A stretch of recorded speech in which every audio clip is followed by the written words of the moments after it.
মহালয়ার মধ্য দিয়ে শুরু হলো দুর্গাপূজার আনুষ্ঠানিকতা। চণ্ডীপাঠে মর্তে আহ্বান, দেবীপক্ষের সূচনায় মণ্ডপে মণ্ডপে উৎসবের আমেজ।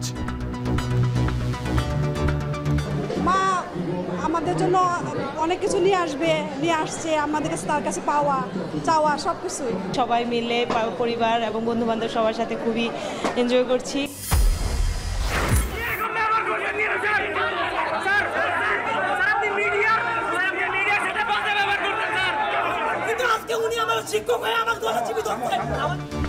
আন্দোলনের মুখে পোষ্য কোঠায় ভর্তি স্থগিতের সিদ্ধান্ত। রাজশাহী বিশ্ববিদ্যালয়ে জরুরি সিন্ডিকেট সভার আহ্বান। গেল রাতে ক্যাম্পাসে বিক্ষোভ।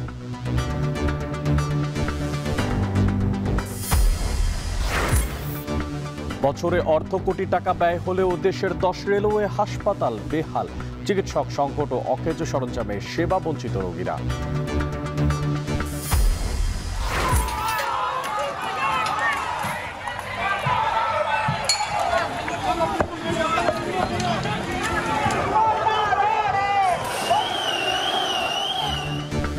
ফিলিপিন্স ও পেরুতে জেনজি প্রজন্মের ডাকে অপরাধ ও দুর্নীতির বিরুদ্ধে রাজপথে বিক্ষোভ। নেদারল্যান্ডসে অভিবাসন বিরোধীদের সঙ্গে পুলিশের সংঘর্ষ।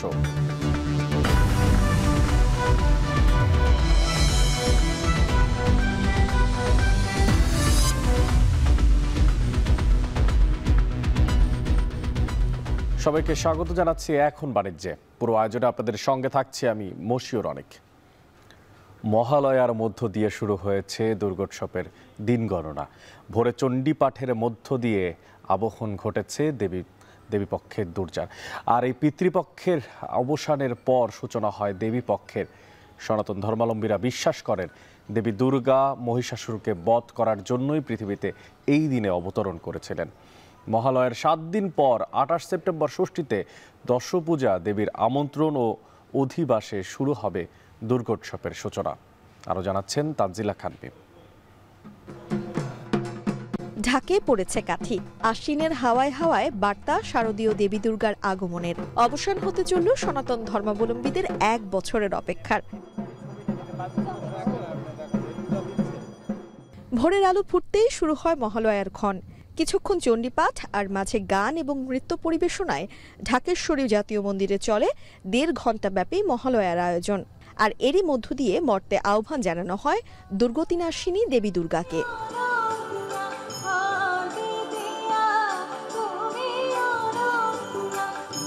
শাস্ত্রমতে দেবী দুর্গা মহিষাসুর নিধনের দায়িত্বপ্রাপ্ত হন এই মহালয়া তিথিতে। মহালয়া তিথিতেই দেবী দুর্গাকে মর্তে আগমন করেন। এই অর্থে মহালয়া তিথি পিতৃপক্ষ এবং দেবীপক্ষের সন্ধিক্ষণ। অমাবস্যার পরবর্তী তিথি প্রতিপদ থেকে শুরু হয় দেবী দুর্গার আরাধনা। বছর পেরিয়ে আবারও মায়ের আগমনে প্রার্থনা করেন ভক্তরাও। যে একটা পুজোর যে একটা আনন্দ, পুজোর যে একটা ঘ্রাণ, সেটা আমি আজকের দিন থেকে পাই। এবং এটার মধ্যে আমার মনে হয় একটা শুভ্রতা, স্নিগ্ধতা, একটা পবিত্রতা প্রকাশ করে। আর দুর্গা ঠিক যেভাবে একটা খারাপ শক্তি, অশুভ শক্তিকে ধ্বংস করেছে, আমি মা দুর্গার কাছে প্রার্থনা করি দেশের প্রতিটা মানুষের ভিতর, ভালো মানুষের ভিতর যেন সেই শক্তি জাগ্রত হয়। মহালয়ার আয়োজন উপভোগ করতে এসে মুগ্ধতা প্রকাশ করেন প্রতিবেশী দেশগুলোর রাষ্ট্রদূতরা। পূজা উদযাপনের কোনো শঙ্কা নেই ও পূজা নির্বিঘ্ন করতে প্রশাসনের তৎপরতাকে সাধুবাদ জানিয়েছে বাংলাদেশ পূজা উদযাপন পরিষদ। সকাল 9টায় হয় মহালয়ার ঘট স্থাপন ও বিশেষ পূজা। পুরাণ মতে মহালয়ার দিনে দেবী দুর্গা মহিষাসুর বধের দায়িত্ব পান। শিবের বর অনুযায়ী কোনো মানুষ বা দেবতা কখনো মহিষাসুরকে হত্যা করতে পারবে না। ফলে অসীম ক্ষমতাশালী মহিষাসুর দেবতাদের স্বর্গ থেকে বিতাড়িত করে এবং বিশ্ব ব্রহ্মাণ্ডের অধীশ্বর হতে চায়। তাই ব্রহ্মা, বিষ্ণু ও শিব ত্রয়ী সম্মিলিতভাবে মহামায়ার রূপে অমোঘ নারী শক্তি সৃষ্টি করে এবং দেবতাদের 10টি অস্ত্রে সুসজ্জিত হয়ে সিংহবাণী নিয়ে দেবী দুর্গা 9 দিনব্যাপী যুদ্ধে মহিষাসুরকে পরাজিত করে। তানজিলা খান, এখন ঢাকা। আর কিছুদিন পরেই অনুষ্ঠিত হবে শারদীয় দুর্গাপূজা। মন্দিরগুলোতে প্রতিমা তৈরি সহ নানা আয়োজন চলছে জোরে সোরে। বিস্তারিত জানাতে নগরের ধর্মসভা মন্দির থেকে যুক্ত আছেন রামিম চৌধুরী। আর রামিম, জানতে চাই আসলে দুর্গাপূজার প্রস্তুতি কেমন দেখতে পাচ্ছেন? অনেক আর মাত্র কয়েকদিন পরে কিন্তু অনুষ্ঠিত হবে শারদীয় দুর্গাপূজা এবং হিন্দু ধর্মাবলম্বীদের সবথেকে বড় যে অনুষ্ঠান সেটি কিন্তু এটি। এখানে আজকে আমরা দেখেছি নগরীর বেশিরভাগ মন্দিরেই কিন্তু যে পূজার যে আনুষ্ঠানিকতা সেটি কিন্তু শুরু হয়ে গেছে এরই মধ্যে, এবং এখানে গেট সাজানো থেকে শুরু করে মন্দিরের প্রত্যেকটি জায়গাতে মন্দিরের দুর্গা যে প্রতিমাগুলো সাজানো সব কিছু কিন্তু ভরপুর চলছে। এখানে আপনি দেখতেই পাচ্ছেন যে আমরা যে মন্দিরে রয়েছি এই মন্দিরের যে মূল যে এখানকার প্রতিমাগুলো রয়েছে প্রতিমাগুলো কিন্তু একেবারেই তৈরি, এবং এখন কিন্তু রং তুলি দিয়ে রং করার যে কাজ সেটি কিন্তু চলছে। এখানে কিন্তু আমরা দেখেছি যে গত কয়েকদিন ধরেই কিন্তু দুর্গাপুজোর জন্য যে প্রতিমাগুলো তৈরি করা হয় সেগুলোর কাজ চলছিল। প্রায় প্রত্যেকটি মন্দিরেই কিন্তু প্রতিমা তৈরি করার কাজ এরই মধ্যে শেষ হয়েছে। এখন শুধুমাত্র রং তুলির যে কাজ রয়েছে সেটিই কিন্তু করছেন কারিগররা। আপনি দেখতেই পাচ্ছেন যে এখানে কিন্তু মন্দিরের যে মূর্তিগুলো রয়েছে সেগুলো কিন্তু সাজানোর কাজ কিন্তু চলছে। আর এর পাশাপাশি এর বাইরে যে কাজগুলো রয়েছে সেগুলো হচ্ছে যে এখানকার যে আলোকসজ্জা, এর পাশাপাশি এখানকার যে গেটগুলো সাজানো, সব কিছুর কাজই কিন্তু চলমান রয়েছে। এবং আগামী 27 তারিখ থেকে যেহেতু পূজা শুরু হবে সেই কারণে কিন্তু এখানকার যারা পূজা উদযাপন কমিটি রয়েছে তারা কিন্তু জোরে সোরে তাদের কাজ চালাচ্ছেন। এখানে এবছর কিন্তু খুলনাতে প্রায় 980টি মন্দিরে কিন্তু পূজা হবে। এরই মধ্যে কিন্তু আমরা যতদূর জানতে পেরেছি যে মহানগরীতে 120টি এবং 9টি উপজেলা রয়েছে। 9টি উপজেলাতে 860টি মন্দির রয়েছে, মণ্ডপ রয়েছে। এই মণ্ডপগুলোতে কিন্তু পূজা অনুষ্ঠিত হবে এবছর দুর্গাপূজা। তো এখানে আইনশৃঙ্খলা বাহিনীর সদস্যরাও কিন্তু এবার বেশ তৎপর রয়েছেন। কিছুদিন আগেই তারা কিন্তু এই পূজা উপলক্ষেই একটি আইনশৃঙ্খলা মিটিং করেছেন যাতে এই পূজা কেন্দ্রিক কোনো রকম কোনো সমস্যা না হয়। এবং এর পাশাপাশি মহানগরীতে যতগুলো মণ্ডপ রয়েছে প্রত্যেকটা মণ্ডপেই কিন্তু বেশ নিরাপত্তা ব্যবস্থা জোরদার করা হবে। সব মিলিয়ে বলতে গেলে অনেক খুলনাতে কিন্তু প্রত্যেকটা মণ্ডপেই পূজার যে কার্যক্রমগুলো রয়েছে সেগুলো কিন্তু বেশ জোরে সোরে চলছে। আজকে মহালয়ার মাধ্যমে কিন্তু পূজার যে মূল আনুষ্ঠানিকতা সেটি শুরু হয়েছে এবং প্রত্যেকটি মন্দিরেই পূজার যে কার্যক্রমগুলো এবং প্রতিমা সাজানোর কাজ সেগুলো কিন্তু চলছে। তো এই ছিল আমার কাছে খুলনা থেকে দুর্গাপূজার আনুষ্ঠানিকতার সবশেষ খবর। খুলনা থেকে যুক্ত ছিলেন সহকর্মী রাবিম চৌধুরী, জানাচ্ছিলেন দুর্গাপূজাকে কেন্দ্র করে যে আয়োজন এবং তার যে পরিসমাপ্তি তার সবশেষ। আন্দোলনের মুখে পোষ্যকোঠায় ভর্তি স্থগিতের সিদ্ধান্ত হয়েছে রাজশাহী বিশ্ববিদ্যালয়ে। জরুরি সিন্ডিকেট সভা আজ। এর আগে পোষ্যকোঠা পুনর্বহালের প্রতিবাদে উত্তাল হয়ে ওঠে ক্যাম্পাস। শনিবার বিকেলে এই ইস্যুতে বিশ্ববিদ্যালয় প্রশাসনের সাথে হাতাহাতি হয় শিক্ষার্থীদের। এরপরে উপাচার্য ও প্রশাসনের কর্মকর্তাদের অবরুদ্ধ করে রাখে বিক্ষুব্ধরা। গেল রাত 1টার দিকে বিশ্ববিদ্যালয়ের ফেসবুক পেজে ভর্তি কার্যক্রম স্থগিতের বিষয়টি জানিয়ে দেয় প্রশাসন। পরে উপাচার্য নিজে আন্দোলনরত শিক্ষার্থীদের পোষ্যকোঠা বন্ধের আশ্বাস দেন। পাশাপাশি বিশ্ববিদ্যালয়ের সার্বিক পরিস্থিতি বিবেচনায় আজ জরুরি সিন্ডিকেট সভা আহ্বান করা হয়েছে বলে জানান উপাচার্য। এই সময় কেবল স্থগিত নয়, পোষ্যকোঠা পূর্ণরূপে বাতিল করে ঘোষণার দাবি জানায় শিক্ষার্থীরা।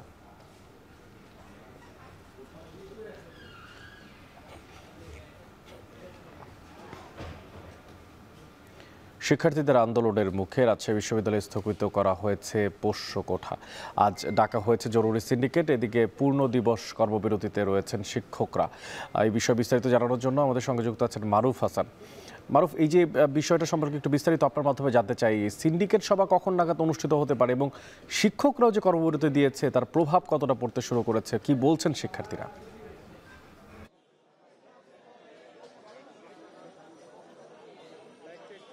অনেক সকাল থেকেই রাজশাহী বিশ্ববিদ্যালয়ের প্রশাসনিক ভবনে আমরা দেখতে পেয়েছি যেখানে যারা শিক্ষক কর্মকর্তা কর্মচারী আছেন তারা কিন্তু কেউই তাদের যে কর্মব্যস্ততার সেটি কিন্তু দেখতে পায়নি। এখন পর্যন্ত বিভিন্ন দপ্তরগুলোতে আমরা ঘুরে দেখেছি, সেখানে কিন্তু তালা ঝুলানো, এবং আপনি দেখতেই পাচ্ছেন আমার পিছনে এখানে কর্মকর্তা কর্মচারী যারা আছেন তারা কিন্তু এখানে তাদের কার্যক্রম পরিচালনা না করে তারা কিন্তু এখন অবস্থান করছেন। আপনি জানেন যে গতকাল রাত ভোর কিন্তু এই শিক্ষার্থীদের যে পোষ্যকোঠা পুনর্বহালের প্রতিবাদ যে বিক্ষোভ শুরু হয়েছিল সেটি কিন্তু চলেছে, এবং পরবর্তীতে বিশ্ববিদ্যালয় কর্তৃপক্ষের পক্ষ থেকে সাময়িক সময়ের জন্য এই পোষ্যকোঠা স্থগিত ঘোষণা করার পরপরই মূলত শিক্ষার্থীরা কিছুটা হলেও সংযত হয় এবং এরপরে বিশ্ববিদ্যালয়ের পক্ষ থেকে জানানো হয়, উপাচার্য তিনি শিক্ষার্থীদের মাঝে এসে কথা বলে জানান যে আজকে 11টা নাগাদ একটি জরুরি সিন্ডিকেট মিটিং আছে, সেখানে মূলত সিদ্ধান্ত নেওয়া হবে এই যে 24-25 শিক্ষাবর্ষে সহ এই বিশ্ববিদ্যালয়ে আদৌ পোষ্য কোটা থাকবে কিনা এই বিষয়ে চূড়ান্ত সিদ্ধান্ত নেওয়া হবে। এবং আমরা দেখেছি যে গতকাল যখন উপাচার্যকে অবরুদ্ধ করে রাখা হয় এবং তারপরেই রাতেই কিন্তু এখানে যারা শিক্ষক কর্মকর্তা কর্মচারী আছেন তারা কিন্তু সিদ্ধান্ত নিয়েছেন আজকে পূর্ণ দিবস কর্মবিরতি তারা পালন করবেন, সেটি আমরা কিন্তু দেখতে পাচ্ছি। এখন পূর্ণ দিবস কর্মবিরতিতেই তারা আছেন এবং তারাও অপেক্ষা করছেন সিন্ডিকেট যে মিটিংটি আছে সেই মিটিংয়ের জন্য। সেখানে কি সিদ্ধান্ত আসে, আদৌ বিশ্ববিদ্যালয়ে পোষ্য কোটা থাকবে কিনা। যদি বিশ্ববিদ্যালয় থেকে পোষ্য কোটা চিরতরে তুলে দেওয়া হয় তাহলে হয়তোবা এই বিশ্ববিদ্যালয়কে বড় পরিসরে তারা আরো আন্দোলন চালিয়ে যাবেন, এখানে যারা শিক্ষক কর্মকর্তা কর্মচারী আছেন এবং এখানে শিক্ষার্থীরাও কিন্তু অনড় রয়েছে এখন পর্যন্ত। যদি বিশ্ববিদ্যালয়ে আবার সেই পোষ্য কোটা পুনর্বহাল রাখা হয় তাহলে হয়তোবা তারাও এইখানকার শিক্ষার্থী সবাই একসঙ্গে গতকাল রাতে যেভাবে একতাবদ্ধ হয়ে পোষ্য কোটার বিরুদ্ধে লড়েছে, আজকেও তারা কিন্তু তাদের নতুন কর্মসূচি সেটি কিন্তু ঘোষণা করবে। বিশ্ববিদ্যালয়ের সার্বিক পরিস্থিতি যদি বলি, এখন পর্যন্ত সব জায়গায় থমথমে পরিস্থিতি বিরাজ করছে।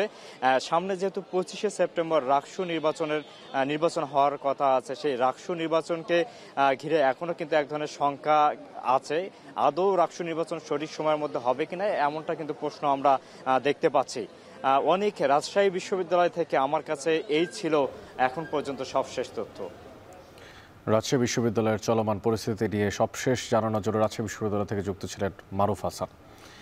এবার চলে যেতে চাই আন্তর্জাতিক অপরাধ ট্রাইব্যুনালে। জুলাই আগস্টের মানবতা বিরোধী অপরাধের মামলায় শেখ হাসিনা সহ 3 জনের বিরুদ্ধে দেয়া যে জবানবন্দি তার উপর নাহিদ ইসলামকে আজ দ্বিতীয় দফায় জেরা করবেন রাষ্ট্রনিযুক্ত শেখ হাসিনার আইনজীবী। আর এই বিষয়ে বিস্তারিত জানাতে আন্তর্জাতিক অপরাধ ট্রাইব্যুনাল থেকে যুক্ত হচ্ছেন সহকর্মী রাব্বি হোসেন। রাব্বি, জানতে চাই যে আসলে নাহিদের জেরা কখন নাগাদ শুরু হতে পারে এবং জেরাতে ঠিক কি কি বিষয়ে জেরা করা হতে পারে, এমন কি কোনো তথ্য আপনাদের কাছে আছে?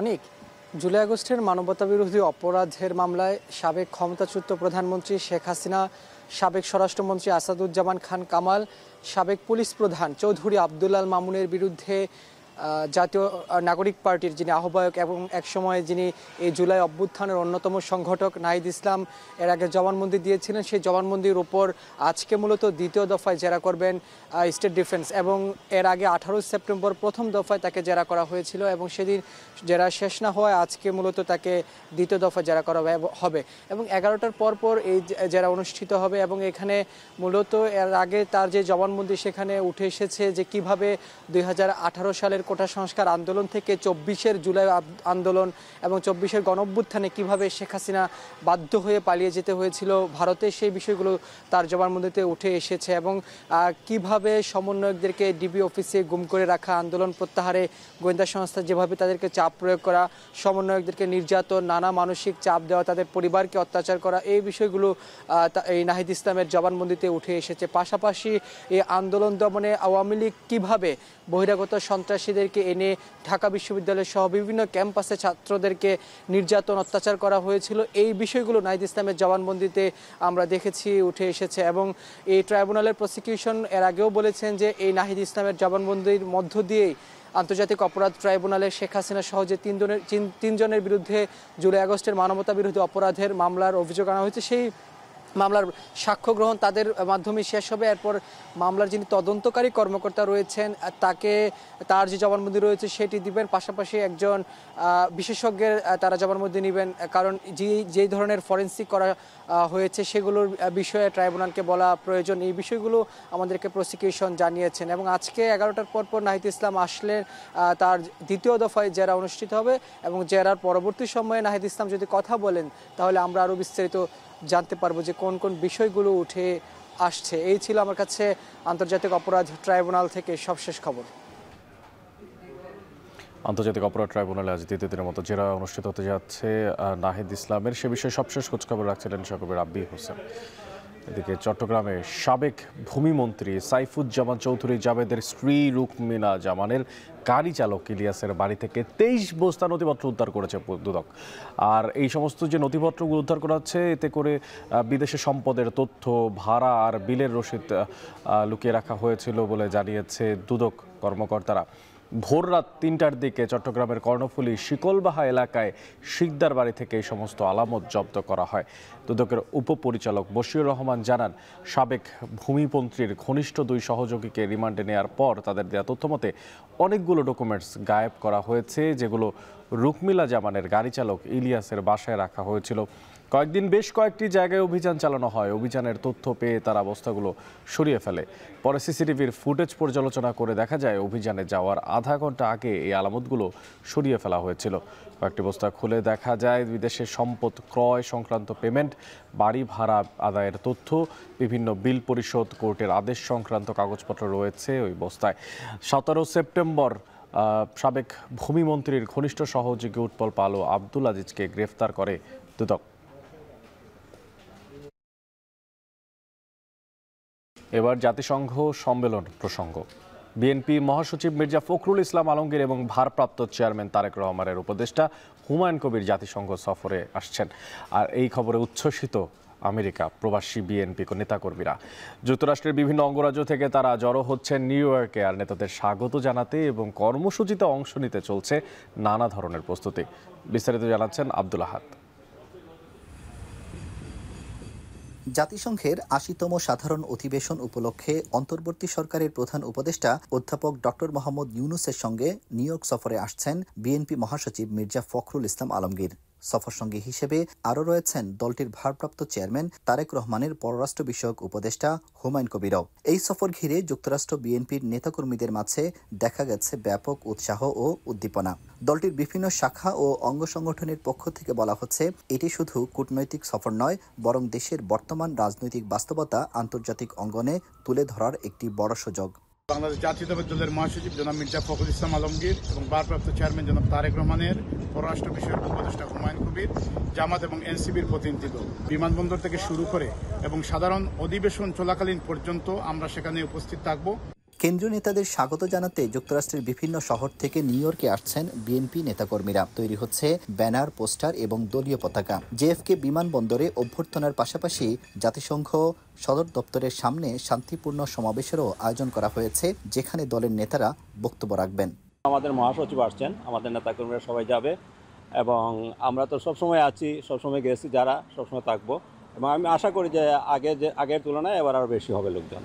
স্থানীয় বিএনপি নেতারা বলছেন, প্রধান উপদেষ্টা ডক্টর মোহাম্মদ ইউনূসের সফরসঙ্গী হিসেবে দলের শীর্ষ নেতাদের অন্তর্ভুক্তি এই সফরের গুরুত্ব বহুগুণ বাড়িয়ে দিয়েছে। এছাড়া যুক্তরাষ্ট্রে বাংলাদেশি গণমাধ্যম কর্মীরাও এই সফরকে বিশেষ গুরুত্ব দিয়ে দেখছেন। এই যে বিপ্লবের পক্ষের শক্তিগুলোকে সরকারের সঙ্গে এঙ্গেজ করবার যে প্রয়াস, এই প্রয়াসটা আমার ধারণা একটা ইতিবাচক ফল বয়ে নিয়ে আসবে। আমেরিকায় জামায়াতে ইসলামীর নামে কোনো সংগঠন সক্রিয় নয়, তবে অতীতে হাসিনা বিরোধী আন্দোলনে বিএনপির কর্মসূচিতে তাদের উপস্থিতি দেখা গেছে।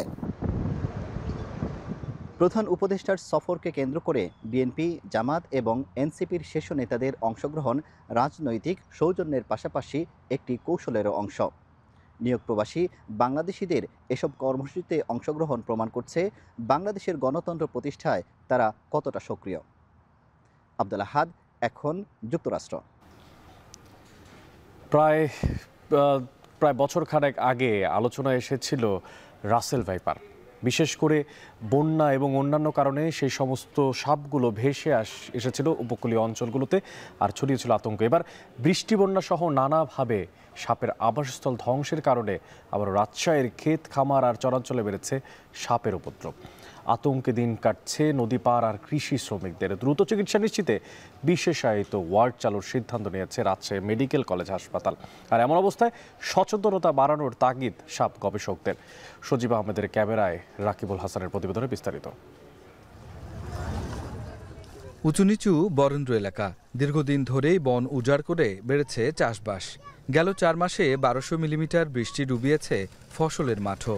তাতে খাদ্য শৃঙ্খলের চরম সংকটে লোকালয়ে বাড়ছে সাপের উপদ্রব। চরগুলো যখন বন্যার সময় ভেসে যায়, এই ভেসে যাওয়ার কারণে তারা কিন্তু চলে আসে পানিতে ভাসতে ভাসতে লোকালয়ের পাড়ে চলে আসে, পদ্মার পাড়ে চলে আসে। এক্ষেত্রে দেখা যাচ্ছে যেটা পদ্মার পাড়ের যে বাসাগুলো, সেই বাসাগুলোতে কিন্তু এরা এসে উঠে পড়ছে। রাজশাহী নগরীর বুলনপুর নদীর পাড়। কয়েকদিন আগে রাসেলস ভাইপার সাপের কামড়ে স্থানীয় এক যুবকের মৃত্যুর পর সাপ আতঙ্কে মহল্লাবাসী। একই অবস্থা নদী তীরবর্তী শ্রীরামপুর, বসরি, সোনাইকান্দি সহ জেলার বিভিন্ন মহল্লা ও চরাঞ্চলে। এখানে সাপুরতি আছে, আর আপনার মানুষ যেতে পারছে না ভয়ের জেলায়। জঙ্গল থাকতে লাগো সাপ, পরিষ্কার করেও সাপ। ওই পাশের এক বাড়িতেও এই সাপ ম্যাচিংয়ের পরে পেঁচিয়ে বসেছিল। এলাকাবাসী খুব আতঙ্কে আছে, রাত্রেবেলায় অনেকে বের হচ্ছে না এবং দিনের বেলাও খুব সাবধানে সতর্কভাবে চলছে। অতিরিক্ত সাপ, যে সাপগুলো বিগত 2-5-10 বছর আগে আমরা এলাকাবাসী দেখতে পাইনি এবং এই সাপ চিনতেও পাচ্ছি না ভাই আমরা, এর জন্য আতঙ্কটা বেশি বেড়ে যাচ্ছে ভাই, আতঙ্ক। রাজশাহী মেডিকেল কলেজ হাসপাতালের সূত্র বলছে, জানুয়ারি থেকে মধ্য সেপ্টেম্বর পর্যন্ত সাপের কামড়ে প্রায় 900 রোগী ভর্তি হয়েছেন, যাদের মধ্যে মারা গেছেন 30 জন। আক্রান্তদের অধিকাংশই গ্রামের কৃষি শ্রমিক। চিকিৎসকরা বলছেন, সাপে কাটা মাত্র 3% রোগী আসে হাসপাতালে, বাকিরা যাচ্ছেন ওঝার কাছে। জোরে বাসায় দৌড়িয়ে আসছিলাম, আসার টাইমে আমি দেখলাম পাটা কে না নিচে নিল, বৃষ্টি হতে লাগলো, তখন আমি দৌড়িয়ে বাসায় চলে আসছি। আইসে দেখছি লাইট মেরে 2 জায়গা দিয়ে রক্ত বের হয়েছে আর প্রচুর যন্ত্রণা করছে। জমিতেই ধরেন সাহার দিছিলাম, বড় ধান, তখন তো দেখতে পাওয়া যায় না। কামড় যখন দিল তখন বুঝতে পারছি যে না, সাপেই কামড় দিল। আমি ধানের জমিতে স্প্রে করতে গেছিলাম, স্প্রে করা অবস্থাতেই আমাকে সাপে কামড়াল। কিছু কিছু জায়গাতে অ্যাভেলেবল, কিছু কিছু জায়গাতে অ্যাভেলেবল না। সেক্ষেত্রে আপনার রোগীরা ওখানে অ্যান্টিভেনম পাচ্ছে না, তাদেরকে এখানে রেফার করা হচ্ছে। এক্ষেত্রে রাস্তা দূরত্ব বলেন বা যানবাহনের এর কারণে রোগীর অবস্থা খারাপ হচ্ছে। বিশেষজ্ঞ চিকিৎসকরা বলছেন, আক্রান্ত হওয়ার 40 মিনিটের মধ্যে চিকিৎসা নিলে দ্রুত সুস্থ হওয়া সম্ভব। শুধুমাত্র চিকিৎসা নিতে দেরি করাই বাড়ছে মৃত্যু ঝুঁকি। গেল বছর 57 জন রোগীকে নেওয়া হয়েছিল আইসিইউতে, তবে চলতি বছর এখন পর্যন্ত সেই সংখ্যা দাঁড়িয়েছে 83 জনে। এমন অবস্থায় সাপে কাটা রোগীদের চিকিৎসায় প্রস্তুত রয়েছে প্রশিক্ষিত নার্স, চিকিৎসক সহ 20 শয্যার একটি ওয়ার্ড। আমরা যদি আর্লি ফিচার ভেনোমাস ডায়াগনোস করে যদি আর্লি আমরা অ্যানিও দিতে পারি, তাহলে মৃত্যুকে কিন্তু অনেকটাই কমে নেওয়া সম্ভব। পর্যাপ্ত অ্যান্টিভেনম মজুদ রয়েছে, অন্যান্য যে ঔষধপত্র সেগুলো আমরা সুনিশ্চিত করেছি। একই সাথে আমরা খুব শীঘ্রই একটি স্নেক বাইট ওয়ার্ড চালু করতে যাচ্ছি। 20 শয্যার এই স্নেক বাইট ওয়ার্ডে একদল দক্ষ এবং প্রশিক্ষিত চিকিৎসক নার্সের সমন্বয়ে সার্বক্ষণিক একটি টিম থাকবে, তারা এই সাপে কাটা রোগীদের সার্বক্ষণিক চিকিৎসা সেবা প্রদান করবেন। বিশেষজ্ঞরা বলছেন, বেশ কয়েক বছর থেকে রাসেলস ভাইপার সাপের উপদ্রব বাড়ছে। এই বছর এর সাথে নতুন আতঙ্ক ছড়াচ্ছে কমন ট্রেট নামের বিষধর আরেক সাপ। রাকিবুল হাসান, এখন রাজশাহী। যশোরে আউশ ধান কাটা ও মাড়াই করে ঘরে তুলতে ব্যস্ত সময় পার করছেন কৃষকরা। এবার ধানের আশারও ফলন হয়েছে, আর বাজারে ধানের দামও মিলছে ভালো। আর এই নিয়ে বিস্তারিত জানাতে যশোরের চূড়ামনকাটি এলাকা থেকে যুক্ত আছেন রিপন হোসেন।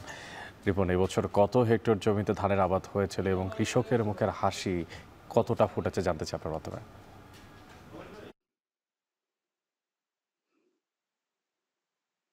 আসলে এই যে আউশ ধানটি, এটি কিন্তু বৃষ্টি মৌসুমে হয়ে থাকে। বছরের যে 3টা ফসল তার একটি ফসল এই আউশ ধান। এবছর যশোরে প্রায় 15,075 হেক্টর জমিতে আউশ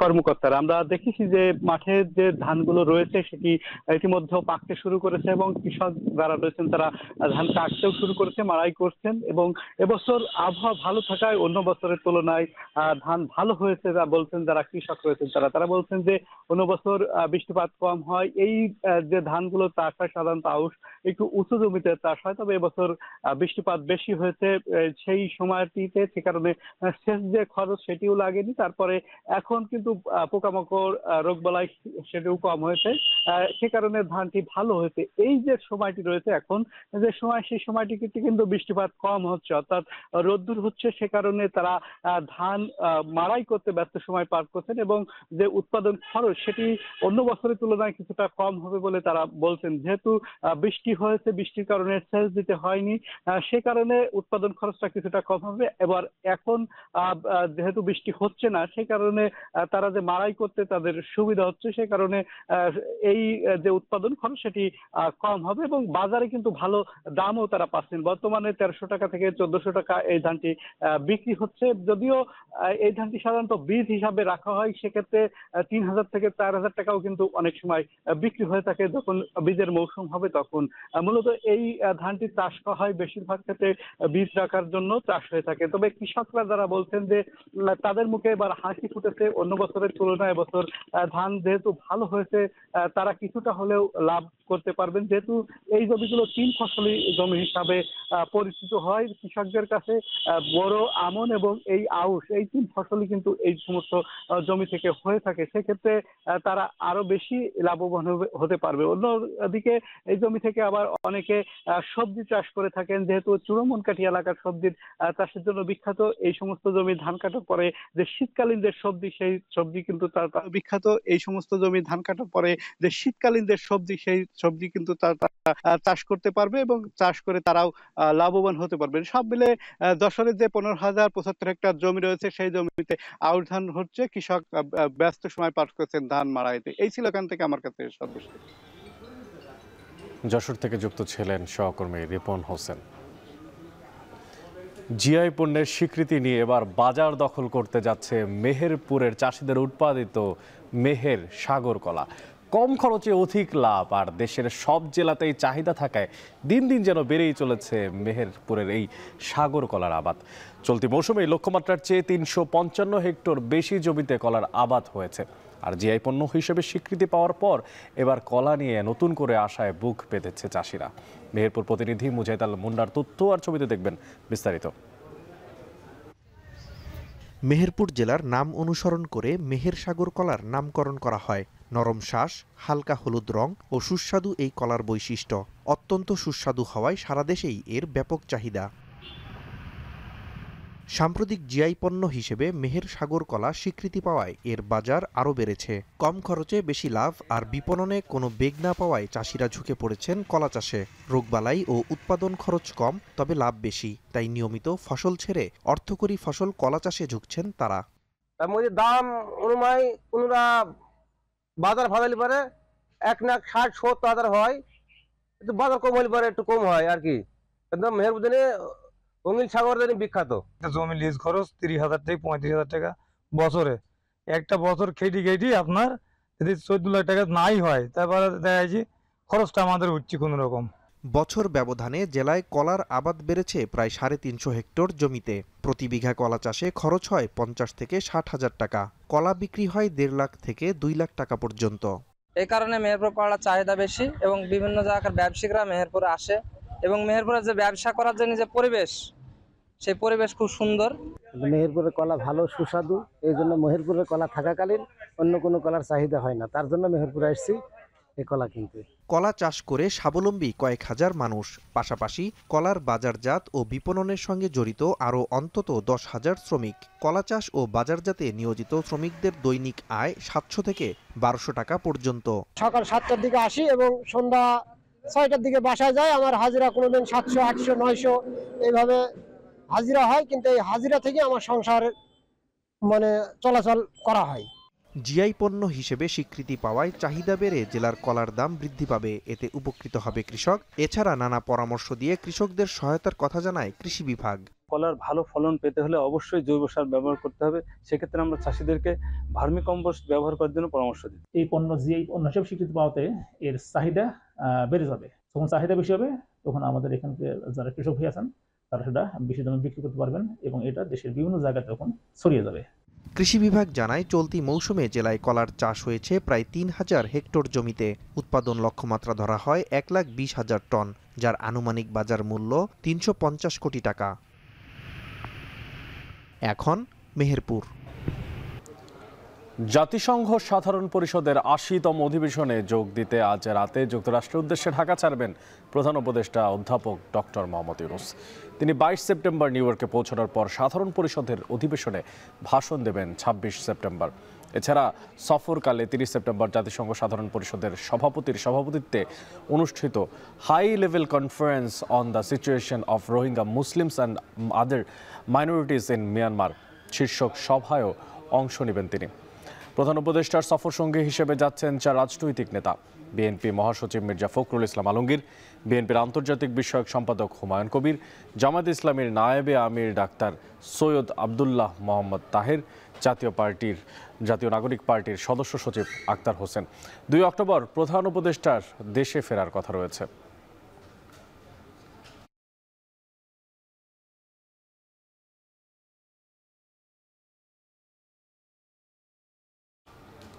আজই ফিলিস্তিনকে স্বাধীন রাষ্ট্রের স্বীকৃতি দিতে পারে যুক্তরাজ্য।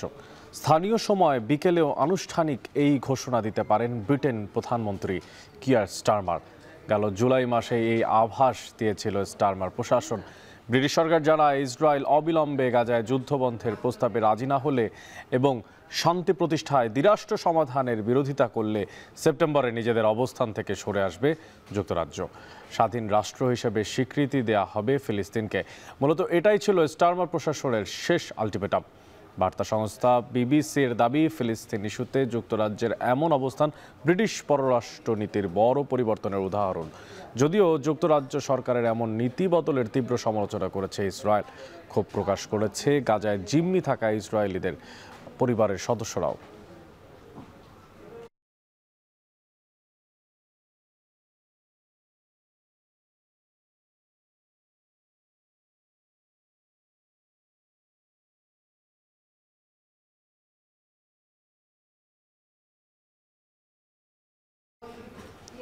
দর্শক, বলছিলাম ফিলিস্তিনকে স্বাধীন রাষ্ট্র হিসেবে ঘোষণা দিতে পারে যুক্তরাজ্য ঠিক আজই। তবে এছাড়াও আজই ফিলিস্তিনিকে রাষ্ট্র হিসেবে স্বীকৃতি দিতে পারে পর্তুগালও। একদিন পরই তালিকায় যোগ হবে পরাশক্তিধর ফ্রান্স, বেলজিয়াম, অস্ট্রেলিয়া আর কানাডাও। ফিলিস্তিনকে রাষ্ট্র ঘোষণার জোর প্রতিশ্রুতি দিয়েছেন তারাও। আপাত দৃষ্টিতে সুখবর মনে হলেও আদতে পশ্চিমা দেশগুলোর লক্ষ্য ইসরায়েলি নিরাপত্তা আর ফিলিস্তিনিদের নয়। আর বিশ্লেষকরা বলছেন, সহানুভূতি থেকে নয়, রাজনৈতিক স্বার্থ রক্ষার কৌশল হচ্ছে এটি। বিস্তারিত জানাচ্ছেন নুজহাত কামাল।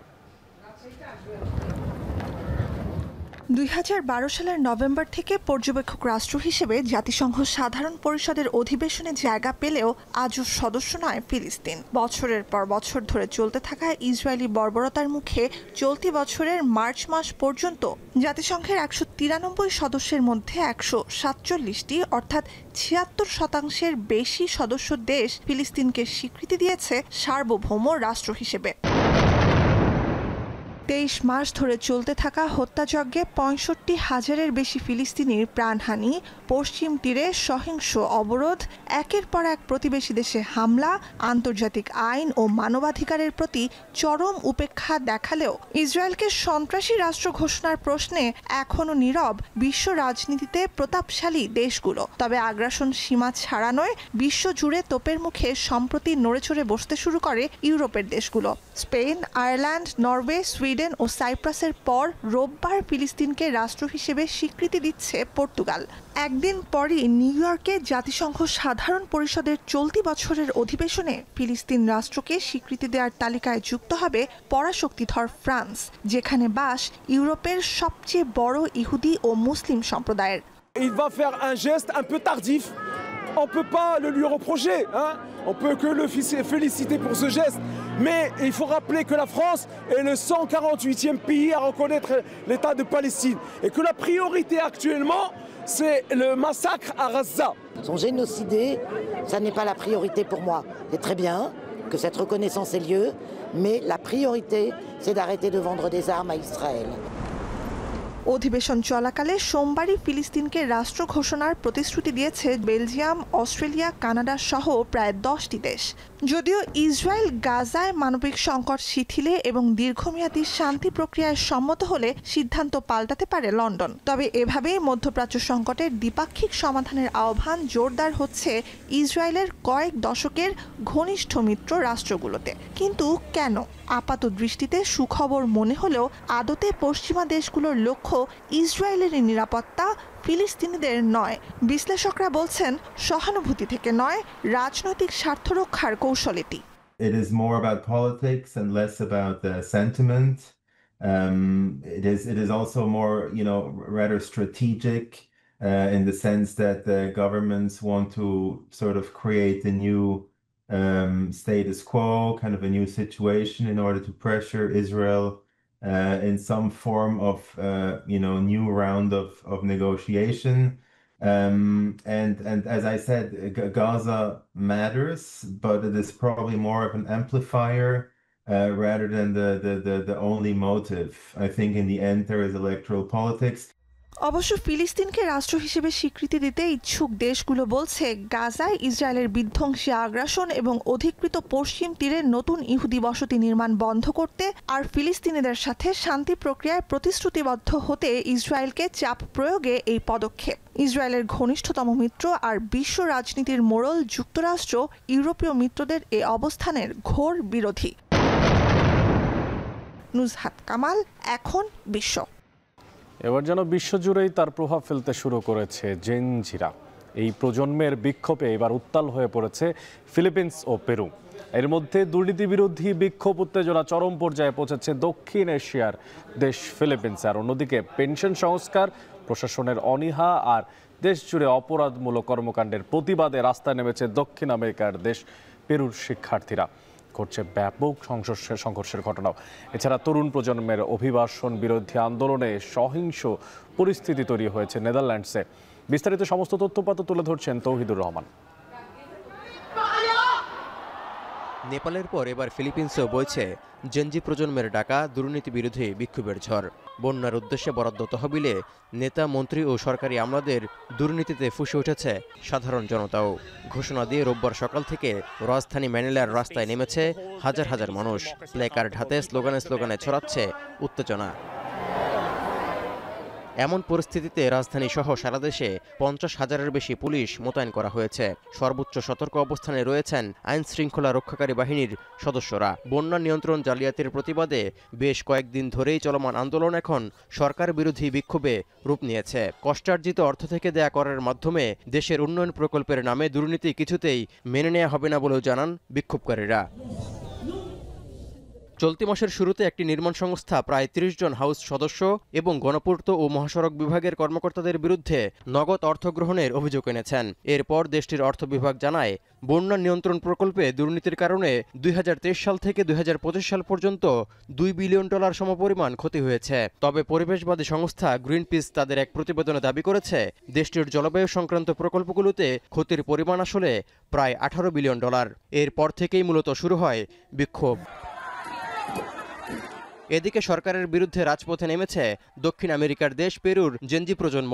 পেনশন সংস্কার ইস্যুতে প্রশাসনের অনীহা ও দেশজুড়ে অপরাধমূলক কর্মকাণ্ডের প্রতিবাদে রাস্তায় নেমেছেন তারা। প্রেসিডেন্ট দিনে বালুয়ার্তের শাসন ব্যবস্থার বিরুদ্ধে স্লোগান দিতেই পরিস্থিতি উত্তাল হয়ে ওঠে। পুলিশের সঙ্গে ঘটে ধাওয়া পাল্টা ধাওয়ার ঘটনা। এরপর জেনারেশন জি মার্চ শীর্ষক এই প্রতিবাদ কর্মসূচি দমাতে কাঁদানি গ্যাস ও শিল্ড ব্যবহার করেছে পুলিশ। এ অবস্থায় শনিবারের পর রোববারও বিক্ষোভ জারি রাখার ঘোষণা দিয়েছেন শিক্ষার্থীরা। বিক্ষোভে উত্তাল নেদারল্যান্ডসও। শনিবার হেগে শহরে অভিবাসন বিরোধী আন্দোলনে নামায় বিক্ষোভকারীদের সঙ্গে পুলিশের ব্যাপক সংঘর্ষের ঘটনা ঘটে। এরপর বিক্ষোভ সমাবেশের নিয়ম ভঙ্গ ও পুলিশের উপর হামলার অভিযোগে আটক করা হয় অন্তত 30 জনকে। পুলিশ সহ অনেকে আহত হওয়ার খবরও পাওয়া গেছে। এমনকি পুলিশের গাড়িতে আগুন ধরিয়ে দিয়েছেন বিক্ষোভকারীরা।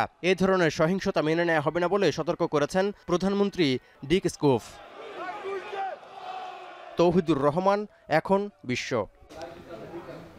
উচ্ছেদ অভিযানে বাধা দেয়া, ইট পাটকেল নিক্ষেপ আর সড়কে আগুন জ্বালিয়ে বিক্ষোভ চলছে। এ বিষয়ে আরও তথ্য জানার জন্য আমরা যুক্ত হব রামিম চৌধুরীর সঙ্গে।